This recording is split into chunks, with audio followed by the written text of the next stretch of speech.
1.5 days, we explore the Falkland Islands before heading south for 2.5 days all the way across the Scotia Sea to South Georgia. Our first stop in the morning is Saunders Island to see 4 different types of penguins, lots of other birds and commerson's dolphins. We're ready for the excursion. Anna's putting her life vest on. She went upstairs yesterday to get them adjusted for us because they're not easy to adjust. Problem is with every landing we get new ones, so we have to learn how to adjust them. Perfect. The weather conditions are quite challenging this morning, with gusts of up to 50 knots. As a result, the landing was delayed by half an hour, but we're the first ones in the first zodiac. So this is Saunders Island. We've been here before with the Planciers. The shoreline is occupied by lots of gentoo penguins. They're the 3rd largest member of the penguin family after the emperor and king penguins, and are a member of the brush-tailed penguin family, closely related to the adelies and the chinstrap penguins. Gentoos can be identified by their bright orange beaks, peach-coloured feet and a distinctive band of white feathers over the top of their otherwise black head. There are way more penguins on this island now than they were 10 years ago. These guys have right of way, so we have to make sure. I think I'm 5 meters away. This guy in the front is as tired as we are. They can't go in the water right now because they're losing their feathers and they're not waterproofed. And they try to be as lazy as possible to save energy. Gentoo penguins generally form colonies on low-lying rocky beaches across the sub-Antarctic islands and the northern Antarctic, but they don't migrate. Many forage close to their colonies throughout the winter. They're also the fastest diving birds on Earth, swimming at speeds of up to 36 kilometers per hour, and they feed on a diverse diet of fish, squid and krill. They make up to 450 dives per day. The deepest recorded gentoo penguin dive was 210 meters deep. Orcas and leopard seals both prey on gentoo penguins at sea. On land, eggs and chicks are vulnerable to predation from southern giant petrels, the skuas, and snowy sheathbills. Their average lifespan in the wild is 15 to 20 years. He's got a really nice coat on now. He walks like Helen. Amongst all the gentoos is a small group of Magellanic penguins. It was sunny this morning. Now it's a little grey. Here are the king penguins. It's about the same number as we had 10 years ago. This very small colony of king penguins is quite unusual. Normally large colonies are found across the sub-Antarctic and Southern Ocean, north of 60 degrees south, with large populations on Île Crozet, Île Kerguelen and South Georgia. Martin tells us that 3 weeks ago there were no chicks here, so the little cuties that we can see now are less than 20 days old. Newly hatched king penguin chicks weigh less than a pound and have little or no down. Over several months they develop a light covering of brown down feathers, which gradually become longer and slightly paler. After around 40 days, king penguin chicks are fully covered in a mass of fluffy brown down. Chicks remain brown until their first molt, when they get their adult plumage. Initially, the colours are less vivid than fully fledged adults, and they deepen and brighten over several years. They receive their full adult plumage at around 3 years of age. Adult king penguins are the second largest of the penguins and are just under a metre tall. They can weigh up to 40 pounds, and their average lifespan in the wild is 26 years. High up on the hill is the skeleton of a whale. It must have been washed up here during a very heavy storm. The Falklands are home to approximately 500 breeding pairs of striated caracaras, also known as Johnny Rooks. They're a member of the falcon family and one of the world's rarest raptors and southernmost birds of prey. And they're only found on islands where there are also populations of seals or seabirds.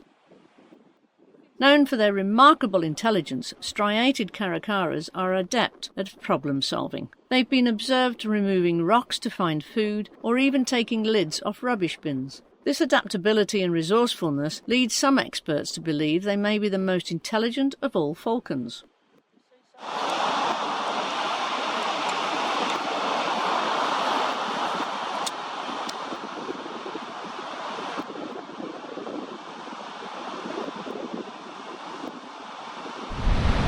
Saunders down to the beach, and here comes Kirsten. A trail runs along the shore and gradually climbs up the hillside. Following it, we'll reach a colony of shags, rockhopper penguins and nesting black-browed albatrosses. But before we get there, we spot a group of commerson's dolphins in the water. They can be found inshore in various inlets in Argentina, including Puerto Deseado, in the Strait of Magellan, and around Tierra del Fuego and near the Falkland Islands. This stocky creature is one of the smallest of all cetaceans, growing to around 1.5 metres. The appearance is particularly striking, with bold black and white coloration that gives them a miniature orca-like look. Commerson's dolphins feed on a mix of fish, squid, krill and crustaceans, mainly shrimps, prawns, crabs, lobsters and crayfish. Adults have between 116 to 120 teeth, and they eat about 10% of their body weight every day. Due to the fact that their metabolic rate is 2 to 3 times greater than the other species, they eat about twice the amount of all other species of dolphin. Commerson's dolphins are prey for leopard seals, sharks and orcas.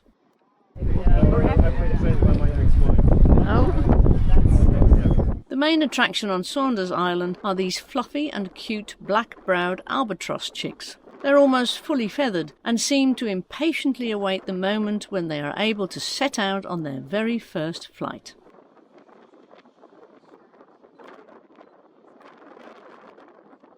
Traditionally known as mollymawks, the Falklands are the most important site globally for this beautiful seabird, holding 70%, around 500,000 pairs, of the world's population. These birds are long-lived, with some individuals reaching up to 70 years of age. The total global population is estimated at around 1.2 million birds.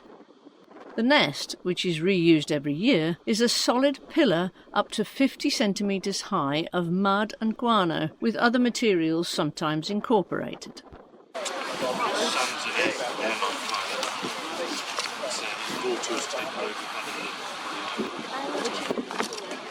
Love this one, he's got his feet up. Adults have a pure white head with a black line over and through the eye, the black brow. The huge wingspan is 210 to 250 centimetres. Black-browed albatross are migratory, arriving at the Falklands to breed in September and leaving by the end of April. Seen offshore throughout the year in the Falklands waters, the species ranges widely across the South Atlantic Ocean. Some Falkland birds have been recorded as far away as Angola and the Cape of Good Hope. Yeah, well, I've been fed by my ex-wife. Amongst all the albatross are many king cormorants, also known as imperial shags. This blue-eyed shag has a wingspan of 1.2 metres, but unlike its non-polar cormorant cousins, it doesn't spread out its wings to dry them. This is thanks to its very dense underplumage that makes a waterproof barrier. The blue eye they are named for isn't actually their eye at all. It's actually blue-coloured skin that surrounds the eye, and together with the warty yellow growth above the bill, it forms the two main identifying traits of the species. The southern rockhopper penguin is the smallest Falkland penguin and normally very agile, hopping up steep cliffs with both feet together. Unnoticed, a large rain cloud had come up behind us, and before we know it, we're in for lots of hail and rain. Just in time, we can put the big camera into the waterproof bag, but our action camera is waterproof.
we're battling nature's forces, the divers on board enjoy underwater creatures near the shoreline.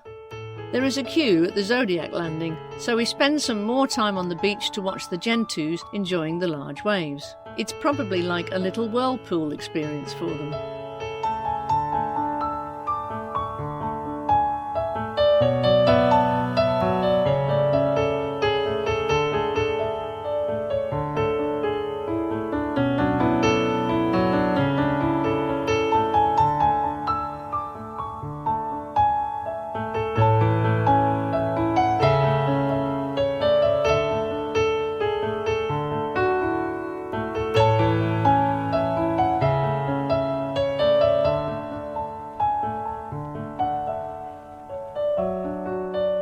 Getting into the Zodiacs is not as easy anymore, and the crew needs a lot of hands to get us safely on our way back to the Hondias. Abandon ship! We're sinking! The Hondias has 2 special shell doors leading to a sheltered indoor embarkation platform for loading and unloading the Zodiacs. This definitely works much better than the outside gangway on the Plancias. Oh, was he? Oh, well, I used to be one, so yeah, I can talk to the fella.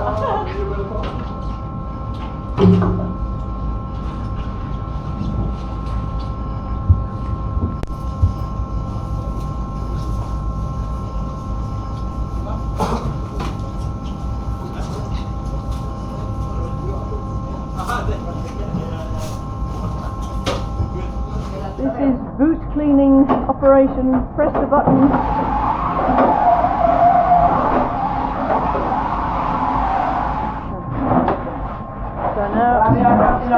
Just step in and out, that's it. Just step in and out and then you're done. Woo. We are pitch wet from the boat ride, the rain, the hail, and also from the cleaning machine. So now our doors are finally working, but they are so heavy. In the afternoon, we land at Carcass Island to do a steep hike and enjoy homemade cookies and cakes made by a local family. Carcass Island has a small settlement whose inhabitants manage a sheep farm and also welcome tourists, offering several guest rooms in their home.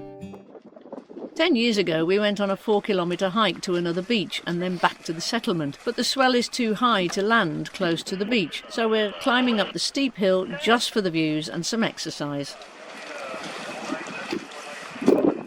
Yes, please, everyone, thank you. Okay guys, if you're on the long hike, just take your life jacket off. We're going to put it in the white bags, and then we're going to just wait at the top next to the water tank, and we'll start heading off, okay? Prestige. There's no real path, so we have to find our own way over the boggy and spongy grass. Quite exhausting. The sun is out, and the views of the bay and the Hondias in the distance are really nice.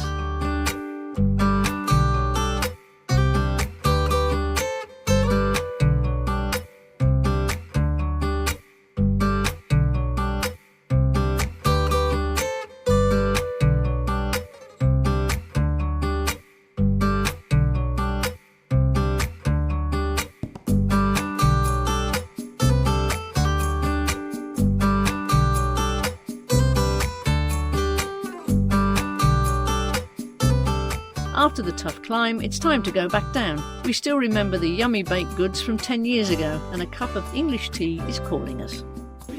Wow, look at this here.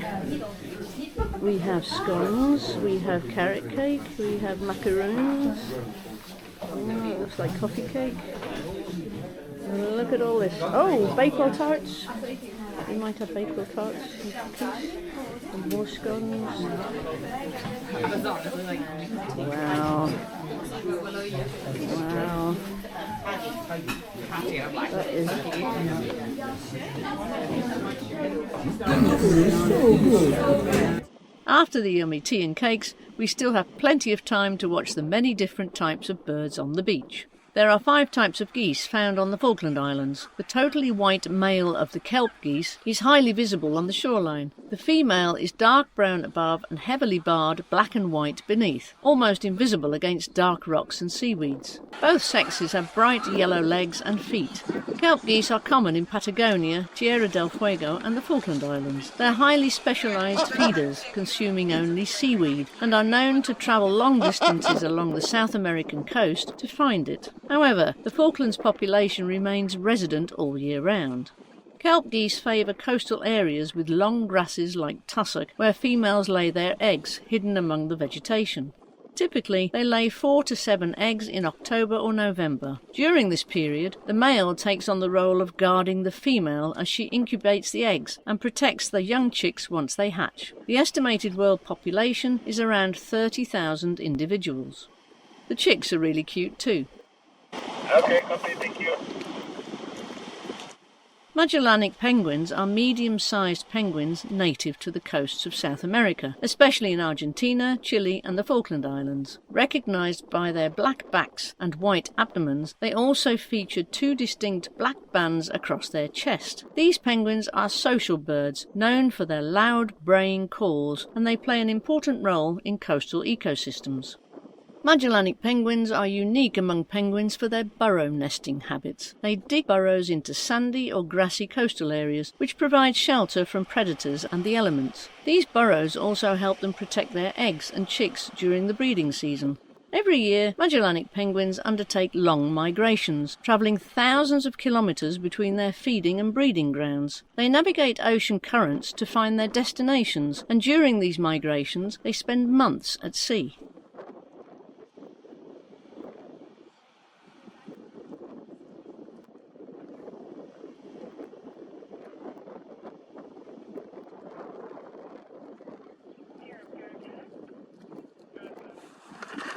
That could be a mum with her chicks. Caracaras. We all thoroughly enjoyed this sunny afternoon on Carcass Island, but now it's time to get back on board. I'm going with Saskia. Helen is still on shore.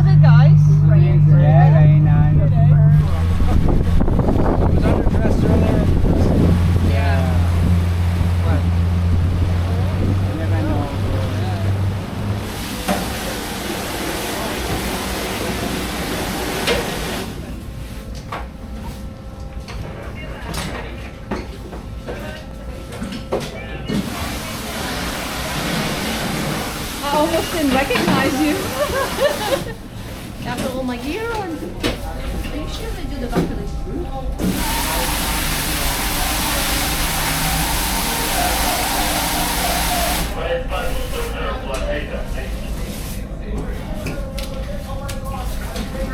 In the dip, dip, dip, in the whiz, whiz, whiz, in the water, clean! We have to dry our shoes a little bit too.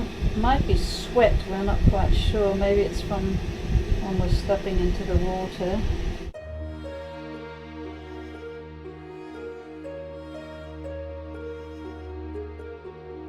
We're getting into Stanley this morning. The Hondius carefully navigates through the Neck, which is a narrow entrance channel leading into Port Stanley at around 7 a.m. Stanley is the capital of the Falkland Islands. Formerly known as Port Stanley, it was founded in 1843 on account of its superb deep water harbour. When the California Gold Rush hit in 1849, Stanley thrived as a safe haven for repairs to ships damaged in the treacherous waters around Cape Horn. After the Panama Canal was built in 1914, the Cape Horn route became obsolete, and Stanley returned to its former insignificant existence, living mainly from the export of wool. After breakfast, the Zodiacs take us to the port at around 9 a.m. We were in Stanley 10 years ago, and so today's plan is not so much sightseeing, but a visit to the 2 supermarkets in town. And I can't wait to spend 4 hours in there. We've got an extra backpack with us, yes. A A town of fewer than 2,500 people, Stanley is on the itinerary of most visits to the Falkland Islands. The capital's economic mainstay is now geared to tourism and management of the island's substantial fisheries. Known for its colourful houses and immaculate gardens, the waterfront greets visitors with a bouquet of red, green, blue and orange facades. From its red telephone boxes to the local pubs, it instantly declares its British identity. I have to stock up on my good old English food. Our first stop is the supermarket on the main street to check out prices. I'm just checking out the sales.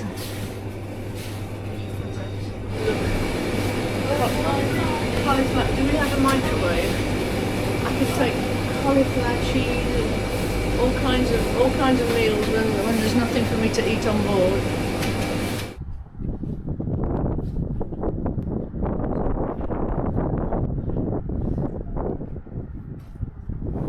Hi Mark, I'm calling from Stanley in the Falkland Islands.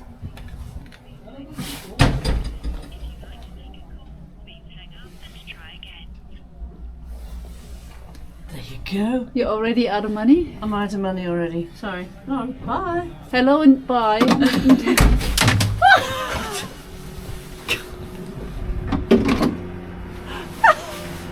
Nearly broke the phone.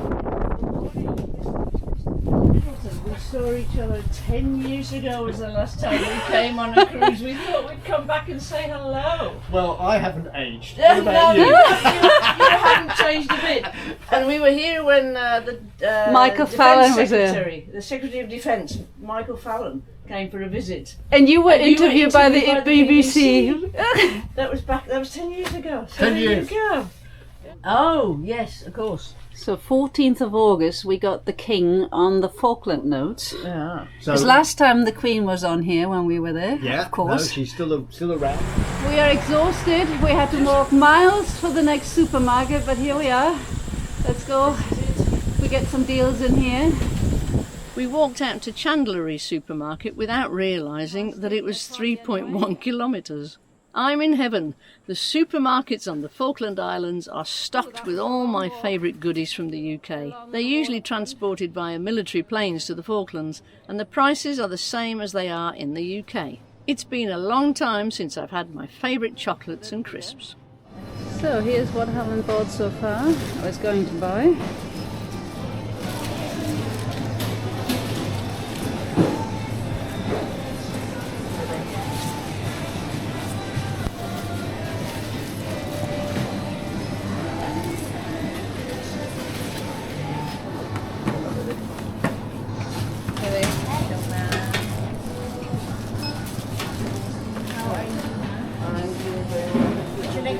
Yes, we have a bag over there. Put everything in.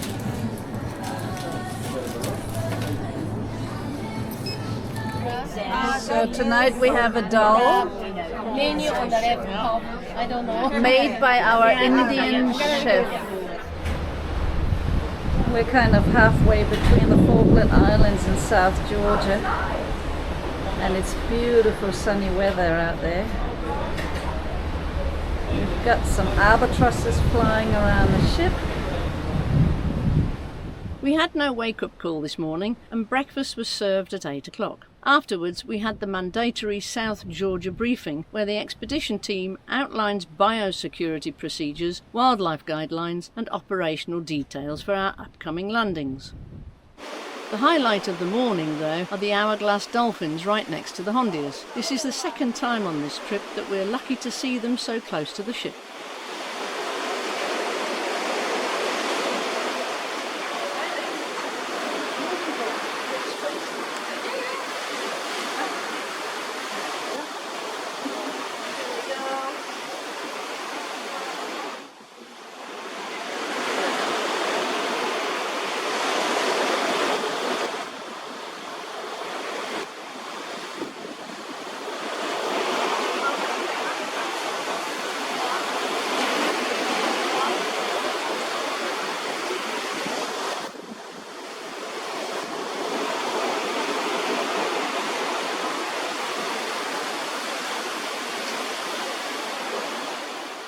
At noon, the ship's clocks move forward an hour as we adjust to South Georgia time, a small but noticeable reminder that we're progressing eastwards across the ocean. Throughout the day, there are more lectures on penguins and on Ernest Shackleton and the legendary Endurance expedition. We got a little extra today from Victor. He's cleaning our rooms. He was the one who was on the Plancius 10 years ago. It's a great idea. Isn't that a great thing? Starlink connection, and we can watch our home team play. And we're in the middle of nowhere. Let me just show you out the window where we are. Can you see any land out there? No. It's because we are we're out of the Falklands, we're on the way to South Georgia, and we're in the middle of the ocean. So nothing out there whatsoever except for a wonderful colour of ocean. The Southern Ocean greets us gently today, unusually calm, bright and almost warm, as we continued our voyage towards South Georgia. The soft roll of the ship moves the chairs in the lounge a little though. Just before lunch, excitement ripples through the ship. At 12:11 and 56 seconds, our first iceberg is spotted. We were asked last night at what precise time we would see our first iceberg. Somebody was close, but we've no idea who won the friendly competition. Just before lunch, we reached the Shag rocks. This group of 6 rocky islets emerges from the sea like shark's teeth. They lie 150 miles west of South Georgia, and it's the first land of any sort to be seen after crossing the Antarctic convergence when sailing from the Falkland Islands. The highest of the steep, dark volcanic outcrops reaches around 75 metres. The rich seas around the rocks make this a good location for whale sightings, as well as the thousands of seabirds that live around them. The captain treats us to a special loop around the Shag rocks, and we get to see them close up and personal. Great. We're stuffing our faces with Walker's crisps all the way from the Falklands. I requested it. I have to admit that. Yum, yum, yum. We were going to save them. God knows why. We spend a lot of time outside when doing the Shag rocks. And it's really cold wind, so you get hungry. But also I fancy it really salt. This is perfect. Wonderful. Wonderful. Best crisps ever. Super. Wonderful crisps. Life is good. So Helen is starting on 2 desserts a night. It's taken me 6 days to work out that I can have 2. Looks very good though. And that's because of our friend, The famous guy who has been to 195 countries and places. So we got back from dinner and the portholes are closed because there's a policy for South Georgia that there's no light visible on the ship, so they don't want birds to land on the ship. So now we, for the next 5 days, yes, we have no visibility to the outside from our room. But we've got blinds, so I don't know why they can't. Yeah, we just have put to the black blinds everything out, especially, well, at night. Maybe they open them during the day again for us, that could be, and then they close them again at night. Don't know. Anyhow, that was an interesting evening with the 2 Czech guys. Yeah. The 2 Peters. The 2 Peters, and one of them has been to 195 different countries and islands on this planet. Yeah. So tomorrow it says. But he hasn't been to South Georgia, which we have. So he's going there tomorrow. That's going to be his 195th country. Yeah. But we hasn't have the South Sandwich Islands and on he's him. not been there. So we're ahead. For the next 4 days, we explore several amazing sites in South Georgia. Our first morning here starts with a land walk and zodiac cruise at Right Whale Bay to see many thousands of king penguins, purse seals, plus a few giant petrels and elephant seals. After the already amazing morning, we do the same at Salisbury Plain, one of the largest king penguin colonies in the world, and during our Zodiac cruise we are surrounded by hundreds of penguins, a sight that our expedition guides have never experienced before.